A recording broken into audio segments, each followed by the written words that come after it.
Baik, bismillahirrahmanirrahim. Assalamualaikum warahmatullahi wabarakatuh. Hai semuanya, izin memperkenalkan diri. Nama saya Nita Safia Istiana, NPM 203100094, saya dari kelompok 11. Baik, di sini saya akan menjelaskan dua klinis materi tentang penyakit selfingitis dan kista epidermoid. Yang pertama ada selfingitis. Jadi apa sih selfingitis itu? Jadi definisi selfingitis itu sendiri adalah infeksi atau peradangan pada saluran tuba. Hal ini sering digunakan secara sinonim dengan penyakit radang panggul PID, meskipun PID tidak memiliki definisi yang akurat dan dapat merujuk pada beberapa penyakit pada saluran kelamin. Bagian atas perempuan seperti endometritis, ooperitis, myometritis, parametritis, dan infeksi pada panggul peritoneum. Sebaliknya, selfingitis hanya merujuk infeksi dan peradangan di saluran tuba. Hampir semua kasus selfingitis disebabkan oleh infeksi bakteri, termasuk penyakit menular seksual seperti gonore dan chlamydia.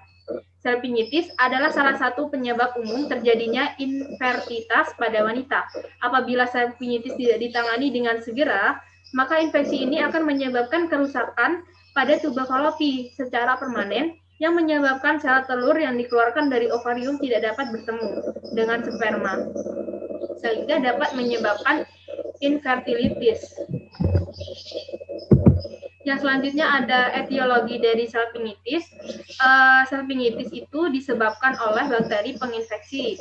Jenis-jenis bakteri yang biasanya menyebabkan selfingitis itu adalah Mycoplasma, Staphylococcus, dan Streptococcus. Selain itu, selfingitis bisa juga disebabkan oleh penyakit menular seksual seperti gonorea, chlamydia, infeksi puerperal, dan postabratum. Kira-kira 10% infeksi disebabkan oleh tuberkulosis. Yang selanjutnya bisa timbul radang adneska sebagai akibat tindakan kerokan laparotomi, pemasangan IUD, dan sebagainya. Dan perluasan radang dari alat yang letaknya tidak jauh seperti appendix.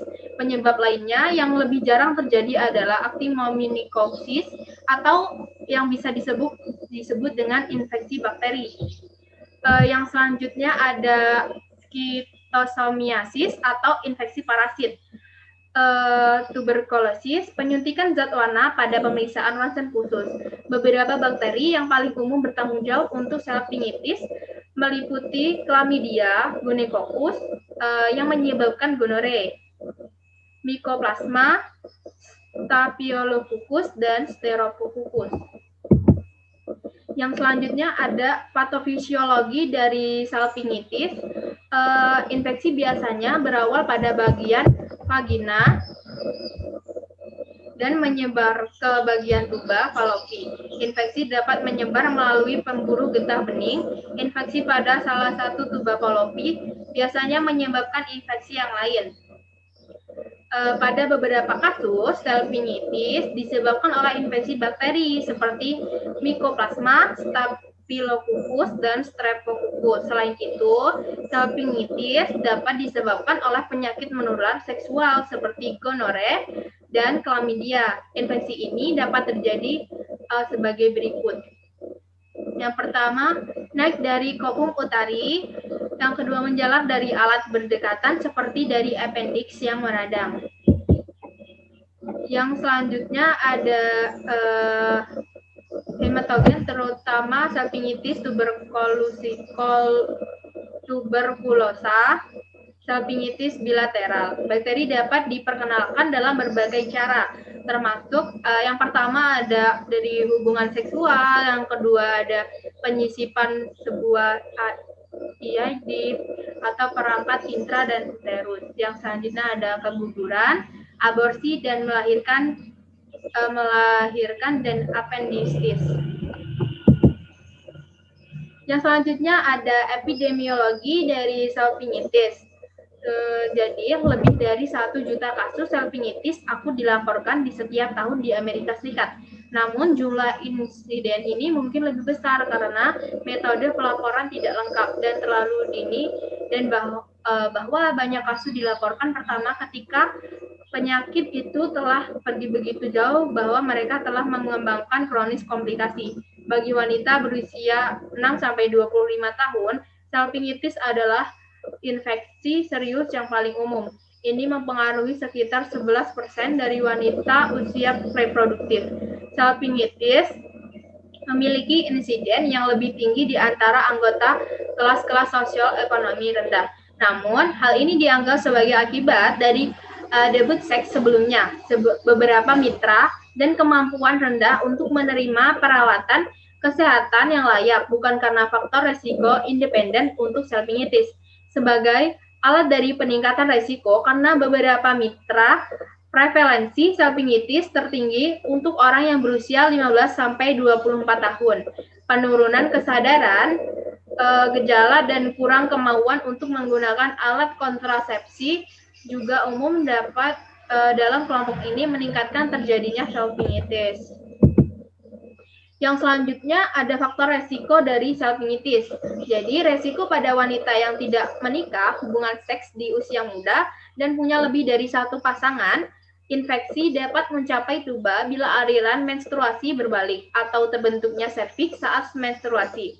Faktor lain termasuk prosedur pembedahan di mana melewati serviks. Misalnya, yang pertama ada endometrial biopsi, yang kedua ada curetase, yang ketiga ada histeroskopi. Yang selanjutnya ada resiko lain terjadi jika suatu faktor dalam vagina dan serviks yang menyebabkan organisme penginfeksi bermigrasi naik ke tuba, misalnya pemberian antibiotik lokal, ovulasi, menstruasi, penyakit menular seks, PMS, sexually transmitted disease atau STD. Terakhir, dari hubungan seks dapat menginvestasi penyebaran penyakit dari vagina menuju tuba, yaitu kontraksi uterus, sperma ikut membawa agen ke seluruh tuba. Baik, yang selanjutnya ada penata laksanaan dari salpingitis. Yang pertama ada antibiotik, yang kedua perawatan di rumah sakit, yang ketiga tindakan bedah, yang keempat berobat jalan, yang kelima istirahat berbaring, yang keenam kunjungan 2-3 hari atau keadaan memburuk. Yang ketujuh ada bantu mencapai rasa aman, yang kedelapan ada konseling atau edukasi. Yang selanjutnya ada komplikasi salpingitis. Yang pertama, infeksi dapat menyebar ke struktur di dekatnya seperti indung telur atau rahim.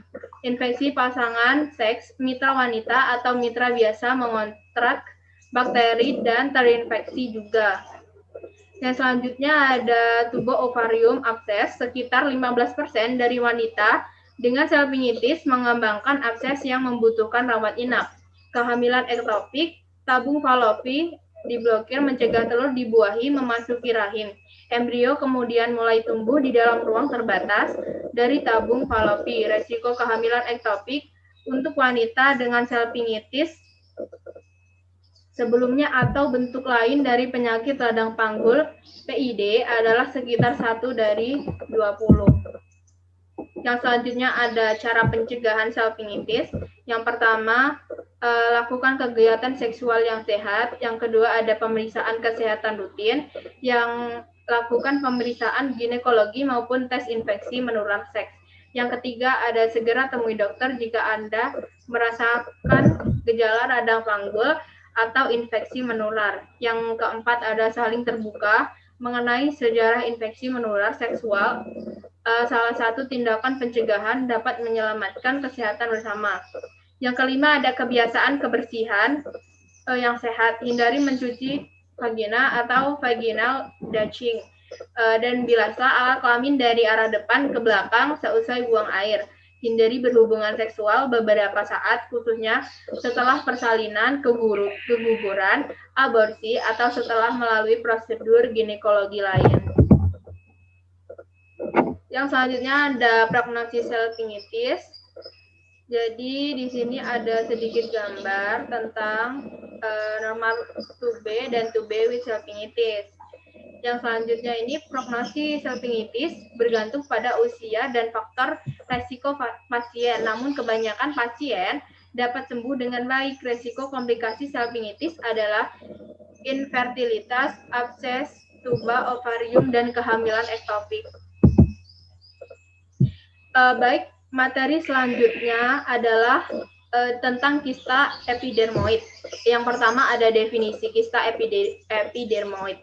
Kista epidermoid merupakan suatu massa kistik yang dilapisi oleh epitel gepeng disertai adanya struktur adnexka seperti kelenjar sebaceae, rambut, folikel, rambut, serta struktur lain seperti tulang, otot, dan kartilago. Secara histopatologi, kista dermoid terdiri dari 3 jenis, yaitu kista epidermoid, dermoid, dan teratoid.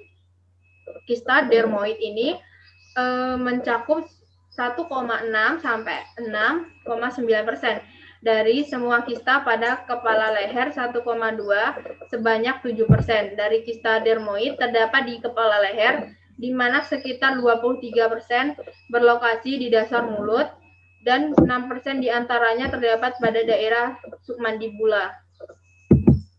Yang selanjutnya ada etiologi dari kista epidermoid. Kista epidermoid adalah proliferasi sel epidermoid permukaan yang terimplantasi di dalam sebuah ruang terbatas di dalam dermis. Proses ini dapat terjadi secara spontan atau sporadik. Dari skuretasi epidermis selama periode embryogenesis atau sumbatan folikel, atau akibat implementasi elemen epitel secara traumatik atau bedah. Kista epidermoid berasal dari infundibulum folikel. Karena itu, sumbatan pada unit polybacea atau lubang folikel juga dapat menyebabkan kista epidermoid, seperti ditemukan pada pasien H. vulgaris.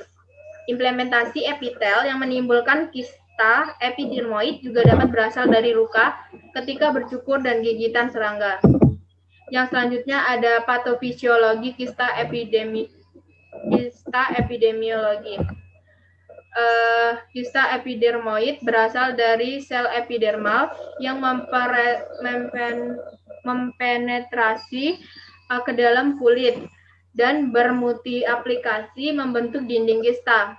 Karena dinding kista dilapisi epitel gepeng bertingkat, lapisan keratin akan terakumulasi dalam kista. Permukaan dalam kista dapat berhubungan dengan permukaan kulit melalui orisifisium berisi keratin yang disebut punctum. Karakteristik ini merupakan tanda khas kista epidermoid. Sumbatan folikel adalah faktor penting dalam patogenesis kista epidermoid. Hal ini dapat dijumpai pada pasien H. vulgaris yang dapat memiliki kista epidermoid multiple yang berasal dari komedon. Okulasi folikel juga dapat disebabkan oleh proses jinak ataupun ganas yang mempengaruhi atau berada di dekat unit polisi basal. Yang selanjutnya ada epidemiologi. Kista epidermoid ditemukan pada rentang umur yang luas, yaitu antara lahir hingga 72 tahun. Tetapi mayoritas pada dekade ketiga dan keempat hidup.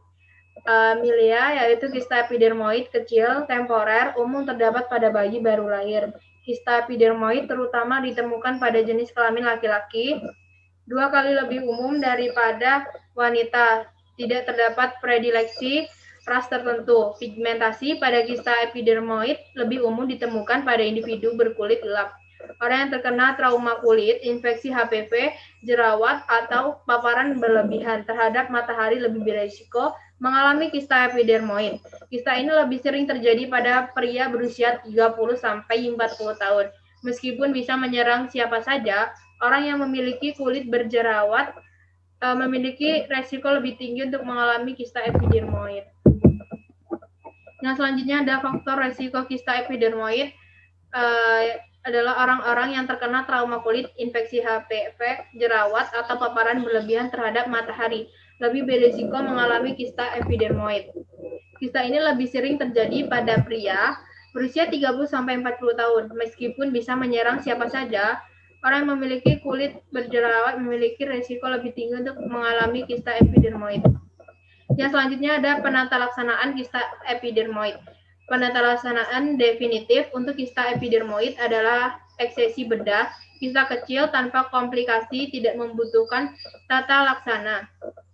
Perjalanan klinis milium tidak dapat diprediksi. Lesi milium multiple pada bayi baru lahir umumnya menghilang spontan tanpa parut sehingga tidak memerlukan tata laksana. Nah, selanjutnya ada komplikasi kista epidermoid. Sejumlah komplikasi yang dapat terjadi akibat kista epidermoid adalah peradangan pada area sekitar kista, infeksi terutama akibat memencet kista sampai pecah, dan kista tumbuh kembali terutama bila tidak ditangani dengan operasi. Yang selanjutnya ada prognosis kista epidermoid. Prognosis kista epidermoid ditentukan berdasarkan ada tindakannya komplikasi, rekurensi, risiko kista berkembang menjadi keganasan, risiko komplikasi, rekurasi, dan perkembangan kista menjadi ganas relatif rendah. Yang selanjutnya ada pencegahan epidermoid, melindungi kulit dari paparan sinar UV matahari menggunakan topi, kacamata hitam, dan tabir surya. Jangan mencoba mengeluarkan kista sendiri agar tidak terjadi infeksi dan kekambuhan. Baik, mungkin cukup sekian yang dapat saya sampaikan. Bila ada kesalahan, saya mohon maaf. Saya akhiri. Wabillahi taufik wal hidayah. Wassalamualaikum warahmatullahi wabarakatuh. Terima kasih.